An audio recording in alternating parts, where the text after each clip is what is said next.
Well, that's been a personal challenge for me over the last 8 or 10 years, because I've read the Bible probably at least 150 times from cover to cover.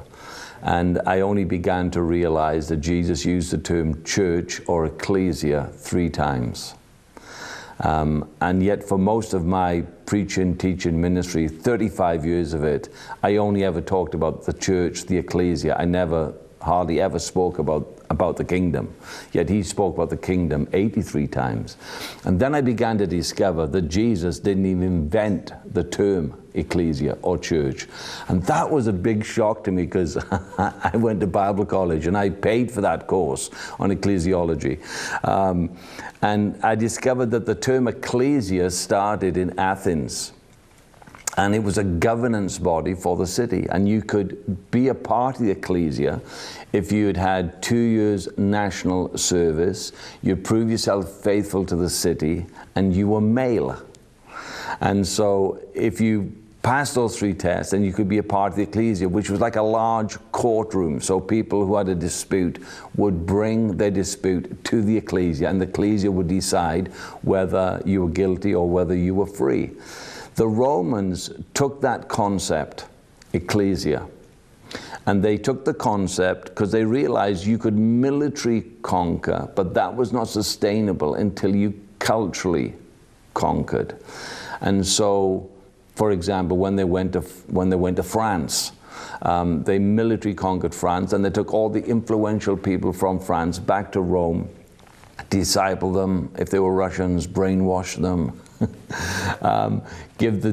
put the DNA of Rome inside of them, and they says, okay, when you come back to France, we want you to share the vision and the values of Rome on a daily basis. And of course, Rome, unlike other conquering nations, felt they were adding value to a nation. So unlike Genghis Khan, who robbed, pillaged, raped, destroyed, Rome actually felt they were going to add value. So when they got to France and they saw a lady walking 5 kilometers with a bucket to go and get some water, and then walking back 5 kilometers and spilling half the water, they said, oh, do you want the water to come to your house? She says, magic. No, not magic. Aqueduct. We get the water to come to you. So the Romans always felt that they were adding value to the culture. So when the people that had been discipled came back with other Roman citizens back into France, they would say, and with them, they would be led by the apostle, which was a military leader, not a religious leader.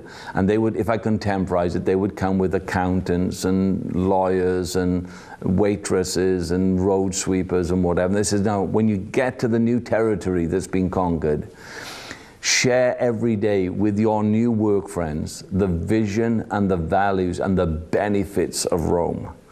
And so they would then start to deposit the culture of Rome into the French culture, or into the Greek culture, or into the British culture. So that was the idea. And so there was a common saying in the time that says, look, when you go to those areas, you're going to need help and sustenance and encouragement. So even if there's only 2 or 3 of you, gather together.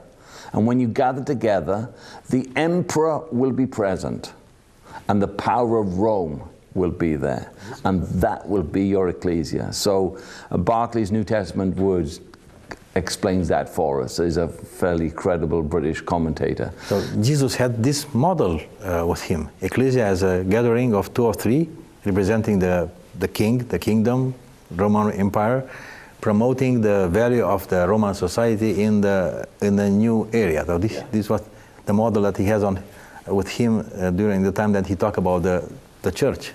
Yeah, so what I found fascinating was this. I mean, he could have said, I will build my temple. He didn't say that. I will build my synagogue. He didn't say that.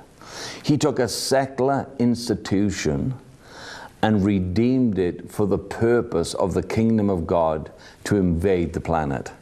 And so it was many people believe that Jesus redemptively took the common phrase, where 2 or 3 are gathered together in my name, there am I in the midst.